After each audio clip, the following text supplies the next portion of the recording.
right. Cutes. Cutes, can you hear me? Shit.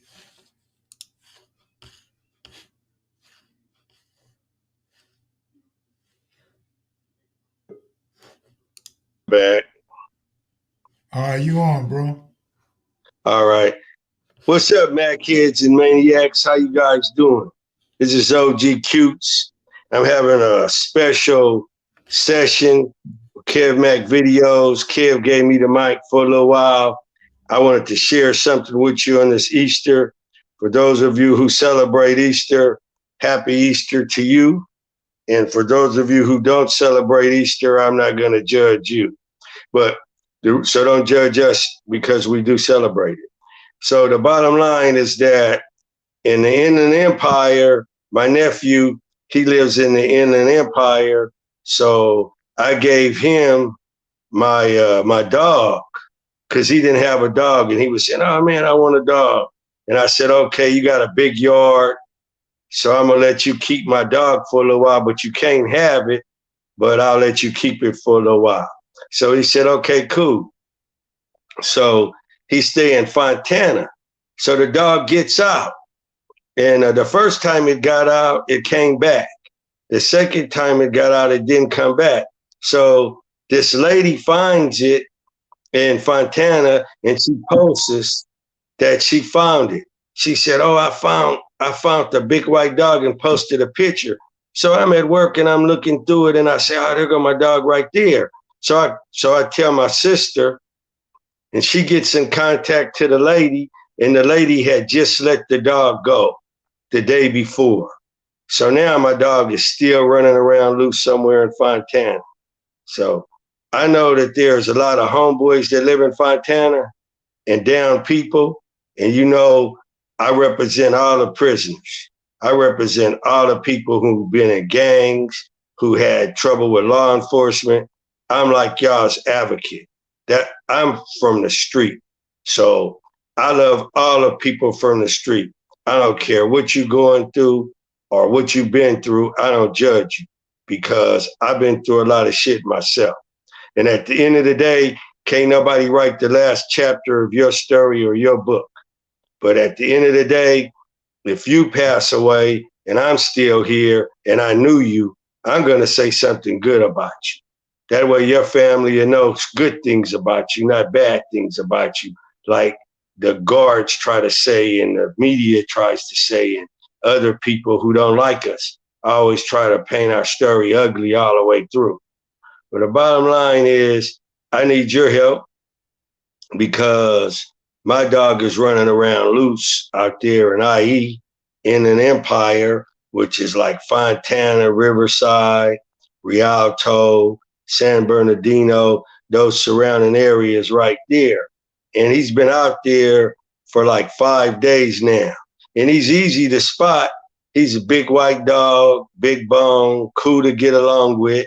So if you see him walking around, he's friendly. The only time he acts protective is when he's inside of a gate and he feels like he has to protect something. That's how most German shepherds are. They like property protectors, but when they out free running around, they don't have really nothing to protect but themselves. So he would probably, you know, protect himself if he was in a threatened situation with another dog.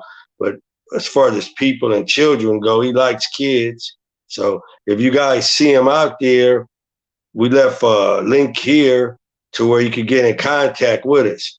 Now, all my brothers that live in IE, all the motorcycle clubs out there, all my brothers from different street gangs out there, and just people in general. If you're out there riding skateboards, bicycles, and you see them, just notify us. Just say, man, there go OG Cutes' dog right there.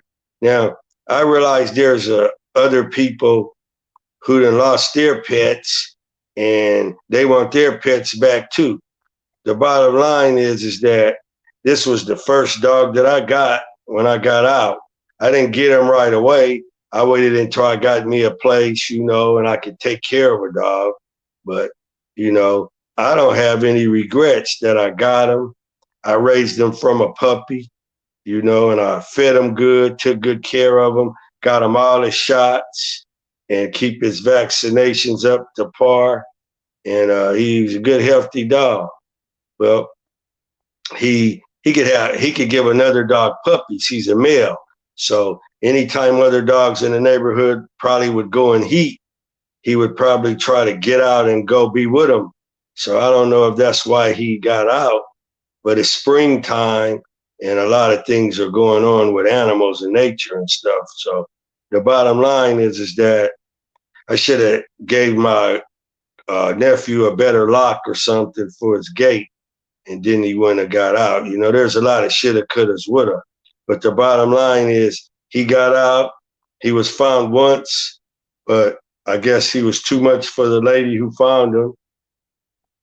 She gave him to her father, and he took him a few blocks away and let him out. And so he was on his own. Cats, they do better than dogs on their own. A cat knows how to climb up a tree, get a bird. A cat is a better self-provider than a dog. I mean, dogs got to wait to trash night to get some food, or they got to walk down alleys and knock down trash cans. They don't have the hustle like a cat. So I know that my dog has a big appetite, and that if he's out there, he's going to try and get something to eat, and he's going to go about it like that, the way dogs do, knock a trash can over, hang out by a taco stand or something, just like regular dogs do when they ain't got nobody to take care of them. But I would like for anyone who lives in the IE area in general, if you're out in your car, you walking around, you spot them, then you just say, hey, man, there go their brother's dog right there, man. That's the one he was talking about, the white one. I've been showing pictures of him here, on this program, so you guys could get a good look at him. And I just want you guys to find him. I mean, IE, it's not a real big place, just like South Central. And we all know the streets over there, the back streets, the streets are a little longer, especially over there by Citrus, Foothill, Riverside Boulevard. All of them streets are kind of long. And his name is Bear. So I think Bear would do all right. He's been out here. He ain't got hit by a car yet.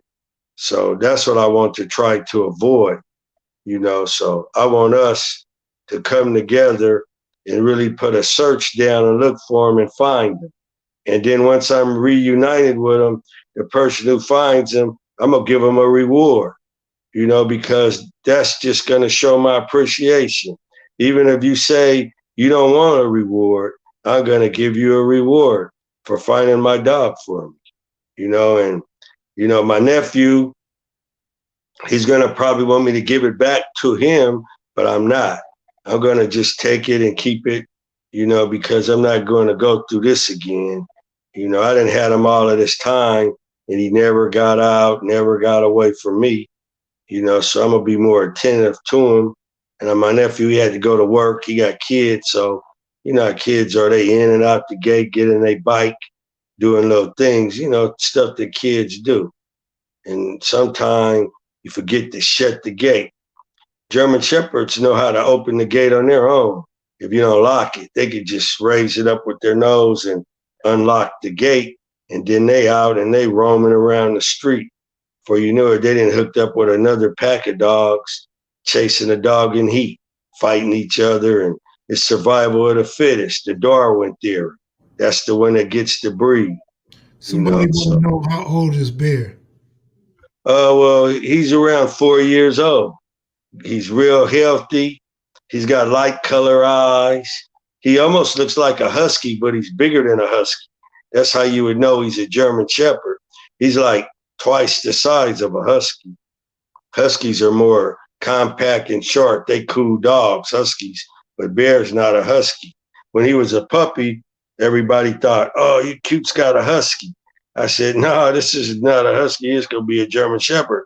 And then boom, he just started getting bigger and bigger and bigger. He got all the mannerisms of a shepherd, but he's not real aggressive unless someone like stumps their foot at him or I'm with him. Then he's protective like that. But like I said, if he's out there on his own, he's just trying to find a friend, somebody that'll help him, feed him, give him some water like that, because he knows people. He likes people. So if someone already got him, just understand that he belongs to me. Understand that he got a family and that he needs to be reunited with the people, that raised him. And that was me. I'm the one that raised him. My mother knows him. My sister knows him. All the kids know him. So anytime I would bring him to LA or I bring him to IE or Compton, wherever I would go, he would come with me. When I knew I was going to stay a few days. If I go somewhere in my motorcycle, of course I couldn't bring him. But if I was in my car, I would say, you know what? I'm going to bring my dog like that. And I would take him with me. He was easy to travel with. He was clean. I would take him to the Petco and they would give him the dog bath and all of that. I would do that like once a month. So if you see him now, he would probably not be all bright white. He would be dingy looking because he got his winter coat and it's just now turning spring. In that picture right there, he's real white because he had just got finished getting his monthly Petco bath. So, he's a little dirty now, but you would know him because if you see him, you would like look at him. You would say, because you don't see white German Shepherds all the time. You see him, but you don't see him a lot. You mainly see the beige and black ones, or you see the all brown ones, but there's only a few white ones, but they got them out there. I mean, I see them every now and then. And if you look in the lost and found, you might see one or two, but you could tell the difference because this one, he's more big bone. So then you would be like, oh, okay, I see him. But like I said, he's in the Fontana area, IE, over there by Citrus, over there by Bloomington, not Bloomington, but, Foothill and Baseline and back over in those streets. Now, Fontana ain't a big area, but it has a lot of shopping centers and it's really building up since I was raised out there. I grew up out there. I would always go out there. My grandparents lived on Citrus and Baseline back when it was just ranch land and it was open. But now you go through there, development has taken over. But I grew up going out there in LA too, back and forward. You know how it is when you have relatives, you could go spend a few weeks with them and go back home, make it back to school. So that's how it was, coming up there and IE going back. I would even there's a little park over there right off of Citrus, and it's set right back in there. And back in the 70s, I got sent out there from camp, and it was in the early 70s, and I had started some Fontana Crips out there, and they started right over there at that little park right there. And we were the first ones. Just like my homie named Baboon from Kitchen. They would send us, we couldn't go back to LA for a period of time, so we would have to go live with relatives. So they sent my buddy Baboon from Kitchen to Bakersfield, and he started some Crips down there in Bakersfield off Cottonwood Road at a little park over there. And that was the first time Bakersfield saw Crips over there. So, my history with IE is rich, it's great. I also been out in Pomona. Me and my brother, Big Took, we were all in placement out there in Pomona Boys Republic. And so we were all, LA, Fontana, IE, we got a close relationship, and that's just how it is. We go out to Pomona. We had the Riviera Car Club, had Crips in Pomona too, so our gangs from LA, they spread all through up in there, all the way down into by YA, over by Interior and back further inland more. but that's how it is, you know. But I'm just letting you know these things so you know that I'm a good brother, and that if you ask me a favor, ask me to do something for you, and I knew that I was in the position to do it, like say you lost something and I see it, you know, I'll notify you and let you know. You know, I would say, man, I saw your car over there, or I saw this dude. He looked like he had your rims, man. I don't know, but those look like the rims that were belonged on your car. You know, I would give you a heads up like that. Well, the good news is didn't nobody steal my dog. My dog got out on its own, you know, so it's just wandering around town. So if someone finds it and returns it to me, I'm gonna be, you know, I'm gonna be grateful. You know, I'm gonna be appreciative, you know, and like I said, I'm gonna give you a reward, you know, because I don't attach to too many things in this life, and everything here is temporary. But I attached to a dog, you know, I attached to pigeons. I grew up in the hood. You know, those were the things that, you know, poor kids grew up. You know, we grow up, we learn to like things like pigeons, dogs, you know. Uh, Girls, they tend to more like cats and birds and stuff, but it's all good. Whatever's your thing, you know, whatever pet your parents, welcome in the home, that's the one you know tend to be, you know, more agreeable with. Like you got a grandmother, your grandmother got cats, and then you got an auntie, maybe they got cats, so then you know you might grow up being a cat person. But if you grew up like me, we had chickens, we had dogs, we had cats. My grandfather had like a couple horses down there in Fontana. That was common. So I grew up around, you know, animals, you know, livestock. If you guys remember, back in the 60s and in the 70s, the Pomona Fair, it was like a farm show. You know, the fun zone, that was just a little bitty part of the fair. The main fair was centered around the 4-H club, around people who had thoroughbreds and people who raised, you know, produce, and they would have those exhibits, and people who had chickens and different breeds. The fair was about all of that stuff, showing your animals, winning ribbons, and you know, getting prepared to bring all of your stuff to the fairground. Well, that's the way it was in the old days. And I'm sorry that the young people didn't get to experience the real Pomona Fair. But all you got to do is sit around with your parents, and they'll tell you how it used to be and how much funner it was than it is now. But changing times, all the ranch area and the farm area that used to be in that area is gone. So, of course, the fair is not going to be the same, you know, because it was a local fair and people would bring stuff locally, you know, and it would be cool because you could see the brothers, you know, the sisters that had raised something, and now they showing it at the fair and they winning. Then when you get a blue ribbon, you would get some money too. Of course, you had to pay to enter your stuff in the fair too, you know. So I'm Hey, just Q, letting you know. Yeah. I know you walk the dog at your house all the time, but did you walk him in the Inland Empire? When I would be in the Inland Empire, I would walk him sometime, but I did not walk him in that area. So he wasn't, what it is, you know how birds, they hone in and you got to like prune their wing and you just let them walk around the outside of the cage and Yeah, you feed them. And you know that there's a homing period. right. See, he didn't get that. All See, right. he didn't get that, you know, being used to being there. So Yeah. no, he didn't see it as his home, All you right. know. So he like you know how a bird, they say, oh man, you let your bird up too early because it hit.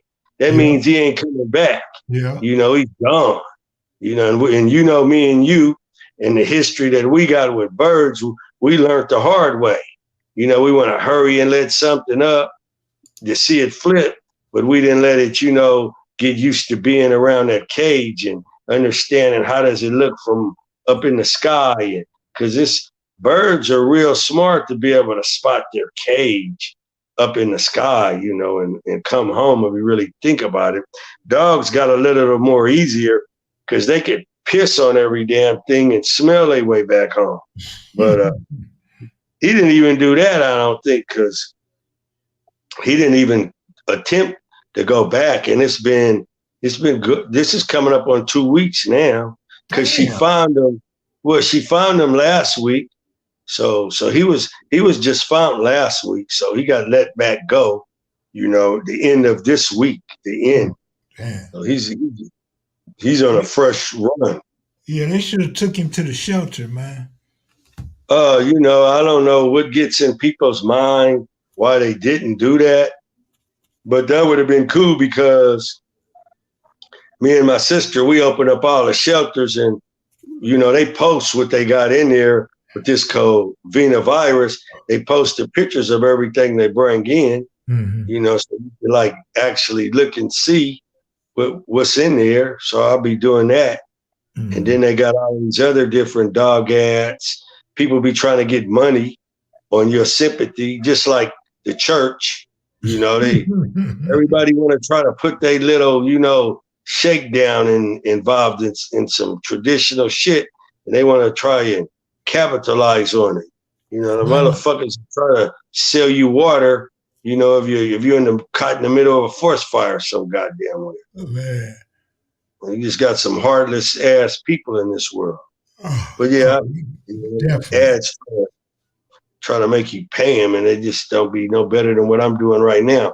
I like to go out like I'm doing now and, you know, meet people face to face, and I walk up to some people and just ask them, you know, all them damn weirdos is in the world. You can't walk up and talk to kids no more.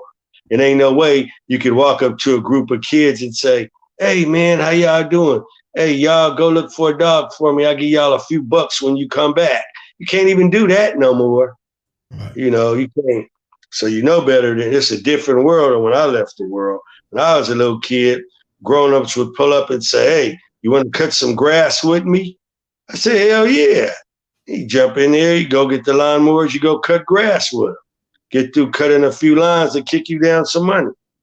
But somehow, you know, the world changed. You know, people come more evil and wicked and shit, man, you know. So I don't blame the kids for not wanting to talk to no strangers. That's good. The mothers are raising them that way.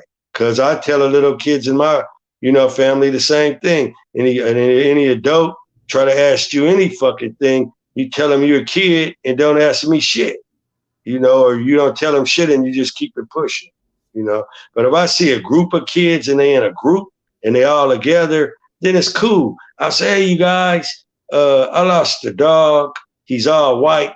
If any of y'all see him, you know, just let me know, man. All you got to do is come back around here. I'm going to be hanging out here for an hour or so, you know, shit like that.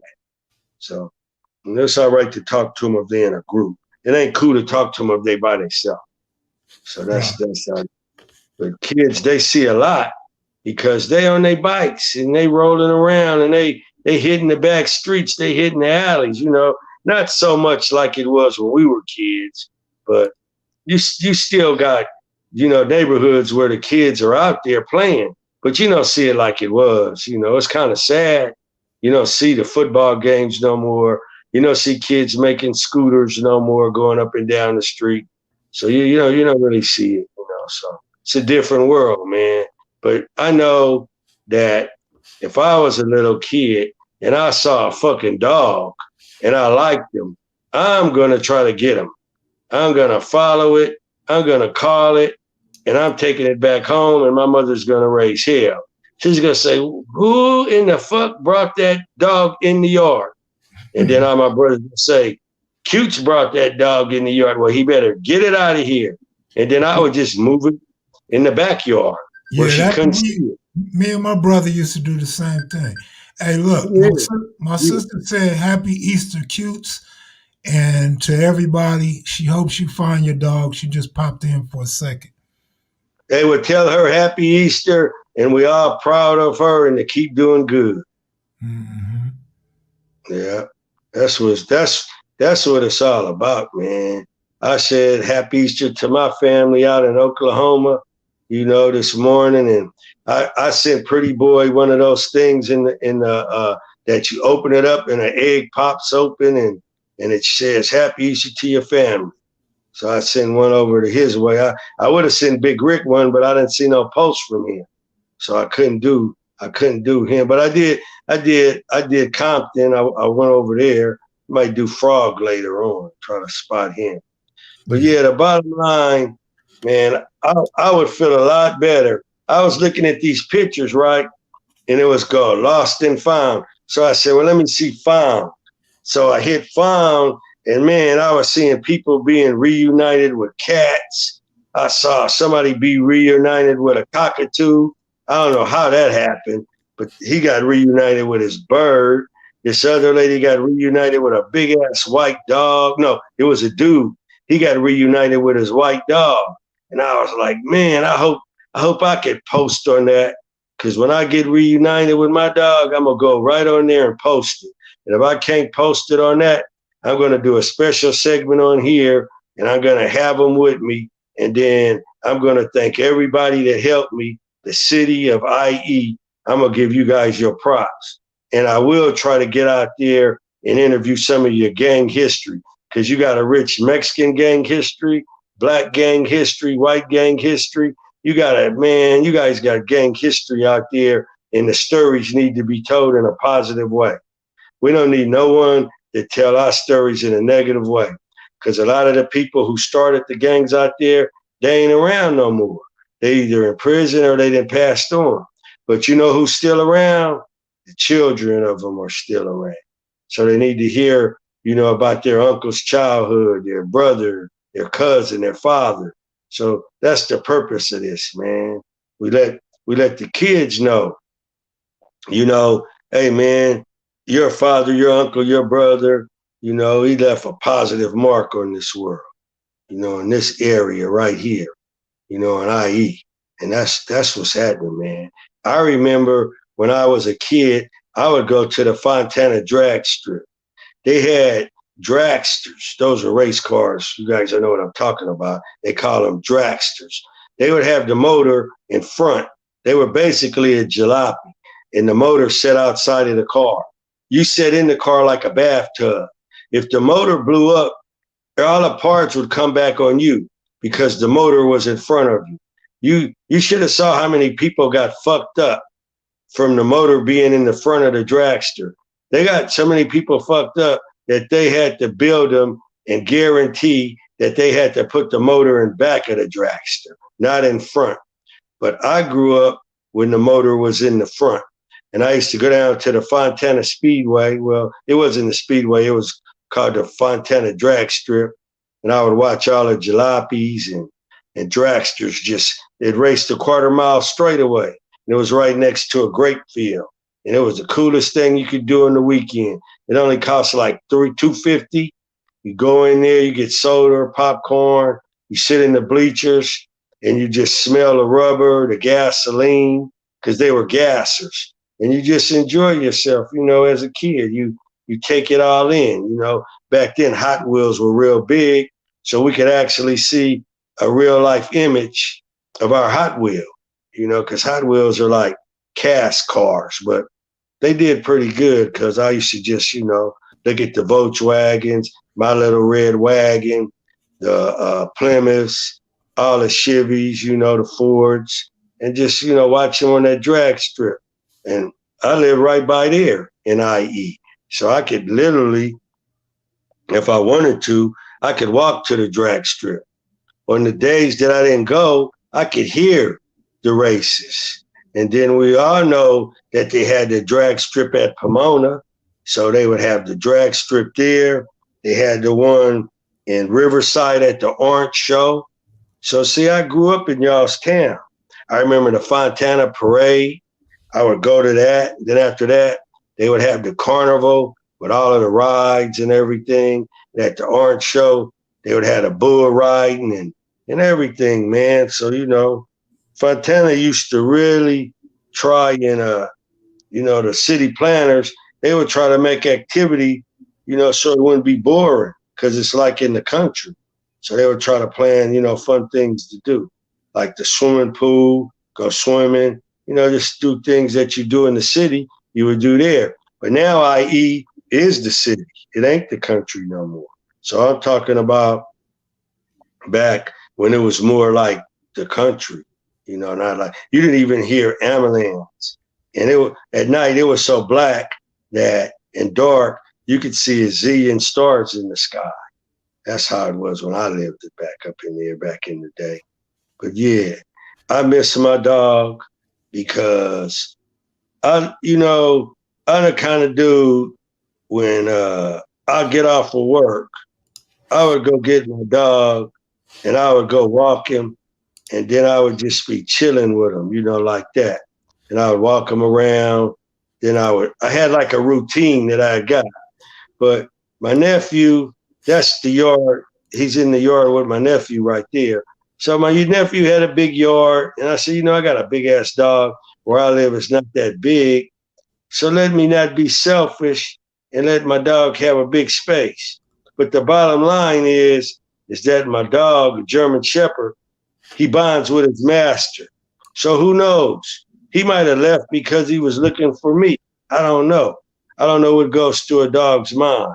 But what I do know, at the end of the day, they got a routine in their mind, and they like that routine, and everything is discombobulated now because he's out there fending for himself, and there's a lot of shit that he probably don't understand, that's taking place right now.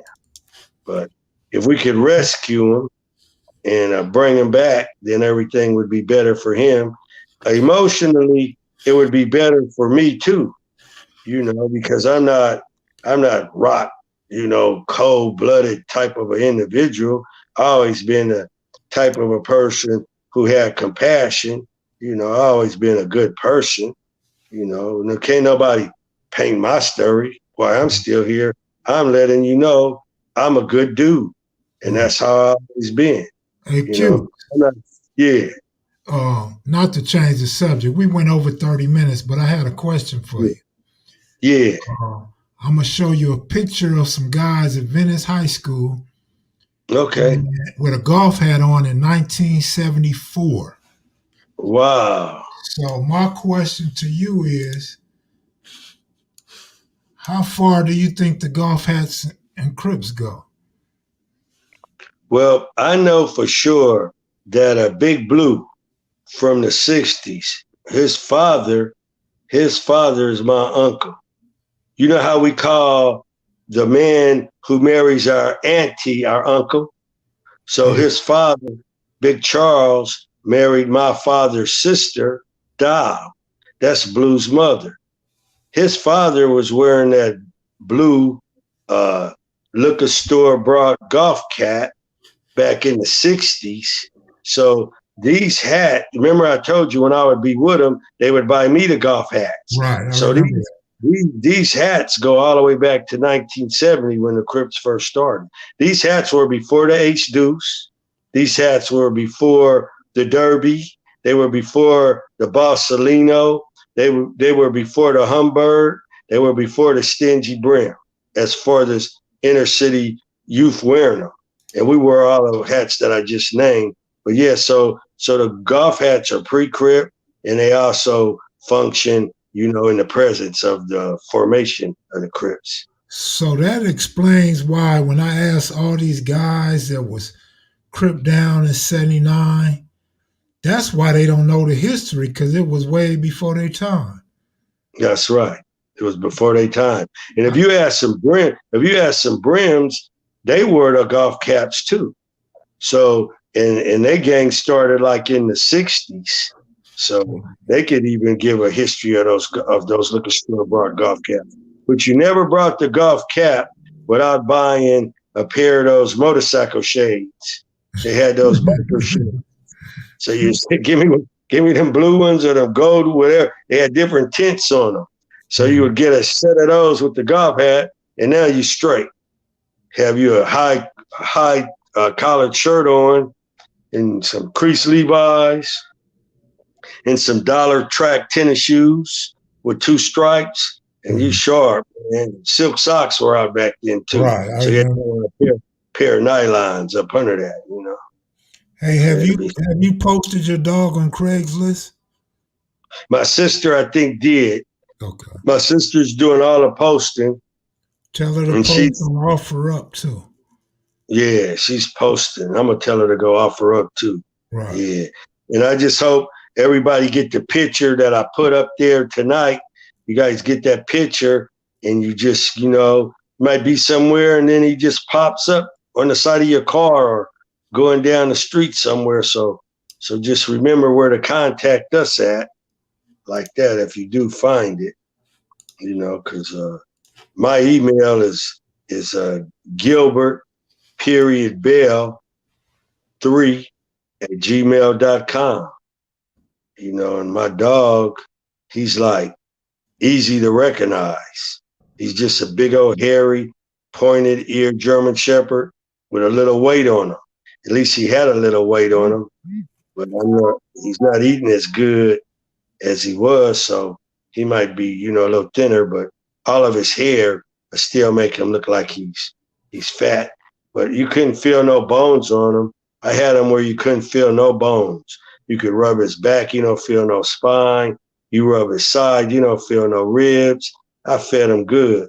I would feed him chicken feet. I'd feed him gizzards. I'd feed him chicken wings. I'd feed him turkey necks. And I would feed him a whole frozen chicken. I would just freeze the whole chicken, and then I would give it to him frozen. Damn. And he would crunch it up. I would give him a whole frozen chicken like once a month. I'd go get a big-ass Foster Farm chicken, and I would freeze because Foster Farm won't freeze their chickens. So I would take it and freeze that bitch. And then once it's hard as a rock, I would give it to him. And he would be crunching it down. And I would come back in about an hour or two, and there was no sign that there was ever a chicken anywhere. He would mop it. That's how he had got a big ass appetite like that. Mm-hmm. So that. Well, Kev, you know what? Thanks for letting me go on. Thanks for letting me share with all of my friends out there in IE, in the surrounding areas about my dog. And I hope all of you guys' relatives that are in prison or in the county jails or in camp or in YA, I hope they all doing good. And I hope that they hurry and get restored their visits. That way you guys could go and see them and spend time with your relatives. Sometimes people ain't doing what we want them to do, and we want to give them tough love, and we don't want to go see them, and we don't want to ride them. But you know what? Tomorrow's not promised to none of us. These days that we have here on earth, we should value them, even though we got family members that ain't doing the right thing, still reach out to them because our time is limited. And, that's the way it is, And there might be something you say or I say, that could affect positive change. If not, then, we don't have no control over someone else's life, no more than they have on their own life, which is they should have more control. Right. So before you go, did you get to see part 1 of the Venice Shoreline interview? I'm going to watch all of the Venice Shoreline interviews. I watched the preview and I was feeling it. I was like, wow, this is cool because I know about Venice Shoreline. I know about, the brother who started it. He was my best friend, and Black Dog and Luch and all of those dudes from Venice, Larry Don, Psycho, Ryder Mike, all of these dudes, from Venice, man. I know these dudes well. So I want to hear this guy and see. I know he's not from that generation, or is he? But I will find out. He's the guy. Cisco's a year older than you, and the other guys are 3 years older than you. Oh, that's good. Yeah. So they got to know everybody. Yeah, they didn't want to mention too many names and stuff. Okay, but I got a question. Yeah. So they said they started cripping like 71 or 72. They started Venice Shoreline in 72. Most people didn't really hear Venice Shoreline until way later. But Yeah, here go my question. yeah, They got G's. They got dudes locked up in prison in the early 70s. they do. So, Yeah. man, what was going on in Venice for grown dudes to already be locked up in the early 70s? Well, they were banging. Venice would bang. Venice were banging, and I would be in juvenile hall with them. Yeah. I met them in the hall, so they were representing well, down there to the best of their ability, Yeah, and that's June surprising. Junebug, Yeah. Junebug, what was it, Ducci, uh, my homeboy who the police paralyzed, and he rests in peace now. He was a good dude. His family should always remember how good of a person he was. It was just a bad night when that happened. But he was a courageous person. He was brave, and he will always be missed, And that's just how it is, man. Larry Don, he had got a life without or life, but he ended up coming home too. So I don't know if his crime Mike got out, but hopefully he did. Black Dog's out, so a lot of those guys got to come home. But there was a lot of them. Mouse knew a lot of them, and they were just, they would come over to the apartment when we lived on Manchester. Mm-hmm. I remember that. They said they used to come to LA all the time. Hey, They sure did. Black Dog hit me. Black Dog hit me and said it was a good interview. Well, the Black Dog said it, then it was a good interview because he was, he's like right there on ground one of Venice, in his generation. Yeah, he said them was his G's. They all older than him. Yeah, so seeing that can't be no more honester than that. Yeah. I like a Crip or any gang member that could, give credit to what credit's due. Exactly. Because I had a couple other calls that wasn't so encouraging. Yeah, well, how people are. But a Black Dog said it, and he used to gang bang with me. Black Dog would gang bang with me. So if Black Dog said it, that's enough for me. Right. Black Dog spend the night over my house with Roscoe's in the room. So he's my buddy. To the person that said interview Black Dog, we scheduled an interview a few years ago, but he came out here and we didn't do it. And so now I try to interview him again, and he referred me to older guys. He said it'd be better to interview them. And after that interview's over with, he want to see how it went, and then he may give us a shot at him. Show our fans that picture of me, Big Rick, and Black Dog, our little car we had when we were in the joint. If you could, that's Black Dog on that picture. I don't know what that said. I have to find it. Okay, that's Big Rick's on there, Black Dog's on there, Little from Harlem's on there, Big D from Harlem's on there, and D from Playboy Gangsters on there. Okay, I got a picture with Little and Black Dog. Little from Harlem, right? Yeah, Little from Harlem, and Little from Harlem. He came out here and he had got an out of state release, and he was down here with the 30 Crips down here in San Diego. Oh, okay. All right. Yeah, he was with Donnie Ramsey and them, like on ground zero. Right. Damn. Hey, Kev, I want you to come out here when you can. I got some brothers from Potness Motorcycle Club, and they rich in Crip history, and I want you to come down and they are ready to be interviewed. And these dudes is my age and a little older, and I did time with them, okay. So they reputables and they were mainliners too. Yeah. So you let me know when you want to come down, and I'll set it up. All right, I'll get down there. Let's say May or June for sure. That sounds good. Before the summer kick in. That sounds good. Yeah. We'll get a nice one going. We'll do it at the clubhouse too, right on Imperial. Yeah. That'd be good. Maybe we can line up one with the Bloods after that. Right. I really want to get this 30 Crip history out here real good, man.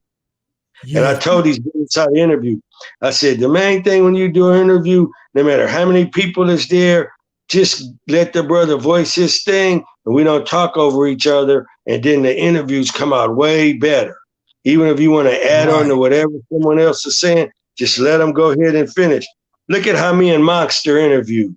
Notice how I wouldn't interrupt them. I would just wait. That's how G's do. We just wait. The Right. good thing is I talked to Monster's big brother today. Fact is, I talked to two people today. I talked to Harv Dog from ETG, who's good after doing his life sentence. I talked to Monster's oldest brother. He and I, the one who went and got all of Took's weights and put them in the garage, and that's what we was buffing with. But we had to give down to Archie some too. He wasn't gonna let us just lock up on all this shit. But anyway, I talked to him today, and he told me he hadn't heard from his brother either. So I told him, wow, that's weird. So that was something. So I told him, I haven't heard from your brother either. So, but he and I had a good conversation. And the good thing is he rides motorcycles like me. So he had a badass Road King, all nice and stretched out looking. So he says he want himself, Hard Dog, and me, we want to roll together one night. And I said, that'll be cool, man. So who knows, man? Yeah, But yeah, Monster's just out doing his own thing, man. It get that's like what I that. told his brother. I told his brother that. I said, don't worry about him. We ain't heard he's in jail. He's doing good. And like I said, remember that day I told you I was up at the club and these dudes from Pasadena Had his up number. on me Yeah. and had his number. And the dude said, hey, Toots, I'm going to call him right now. And I should have got the number for him. But he said, oh, damn, Toots, he won't answer. He ain't going to believe that I'm sitting here right here with you. I said, yeah, he will take a picture of us. So dude said, no. In that day, you took it for granted. Yeah, I took it for granted. Yeah, I should have got the number. But hey, but Kev, thank you, man, for letting me come on, about my dog, man. That was pretty cool, man. Yeah. I enjoyed this, man. So I guess I'm gonna just kick on back, man, because later on tonight I gotta get ready to go to work too. All right, Cutes. All right, y'all be cool. All right, peace out, Ivy. All right, y'all be cool. All right. Big Devil, what up, man? So that's it, man. Cutes lost his dog. Cutes want help finding his dog. Hopefully he finds it. It's a nice looking dog. But it's crazy because that's a life lesson for everybody. You can cherish something. You can raise an animal, or you can have something of value or some antique, and you can take care of it. You can shine it up, polish it, or you can feed an animal, make sure the animal's healthy. But then when you give it to somebody else, you can never expect them to take care of something like you will. The one that preserves it, raise it, and really own it means so much more. It means so much more to them than the person that's receiving it. It's just like us. Me, for example, you inherit a house that your parents worked so hard for and paid mortgage on it for 25, 30 years. When that person or those parents pass away, you don't give a damn about that house like they did. That house was their sanctuary. They put everything they could into that house. But then the kids only see money, value, or a new property. They be looking at it like, this house was built in 1947. This old ass house done been through earthquakes and shit, got holes in the roof. The foundation's messed up. We done had termites. We done had rats and roaches. Black motherfucker be like, this place gotta go. And then you find a place in Palmdale, Lancaster, San Bernardino, Las Vegas that's newly built, and you jump on that shit because you thinking newly built. Nobody never lived in here before, and I could put $150,000 in my pocket, $250,000 in my pocket. That's all you looking at. You're not looking at it like your parents did. You know what I mean? So, in saying that, he was doing the right thing, trying to do the right thing by giving his nephew a dog that he loved. Obviously, the nephew didn't have it secure enough for that dog to stay in the yard. With that said, I'm out of here, y'all, man. Don't forget Venice Shoreline Crips Part 2 tonight premieres at 8 o'clock. I'll see y'all then. Peace, y'all.